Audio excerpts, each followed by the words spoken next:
देख जदि ये पणस कटा सीजन रे तमे पणस डालमा ट्राए करना ताले बहुत जिंस मिस करछो। एबे 2 दिन हैला वर्षा होची हेले वर्षा को न मानिकी आमे जे बाड़ी पट गोटे भलो सुंदरिया पणस नि आस्तिलु एवं हाथे रे ओ पनिकी रे तेल मारिकी ताको भलो भाबरे काटि देथिलु। एबे डालमा पई 2 भाग मुग डाली रे गोटे भाग हरड डाली निथिलु एवं मुग डाली को हल्का टिके पैन रे भाजी देथिलु। तापर गोटे हांडी रे पानी बसे कि सेथरे मुग डाली हरड डाली कटा परिबा आउ आम आइटम रो स्टार माने पणस कटा को पके किछि लुण हलदी एवं अल्प तेल पकईकि भल भाव सिझे देथिलु।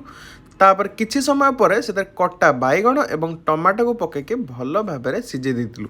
तापर डालमा भल भाव सिझी गले छुंको पई अल्प सोरिष तेल रे किछि फुटण सुखिला लंका सहित गोटे पियाज अदा रसुण छेचा एवं किछि भृषम पत्र को पकईकि डालमा रे मिसई दबा एवं लास्ट अल्प जीरा लंका गुंड देके रेडी कर दबा हमर पणस कठा डालमा। तो वीडियो भल लागिले गोटे लाइक टे मार दबो और निजर फेवरेट पणस रेसिपी कमेंट जणाको भूलिबनी।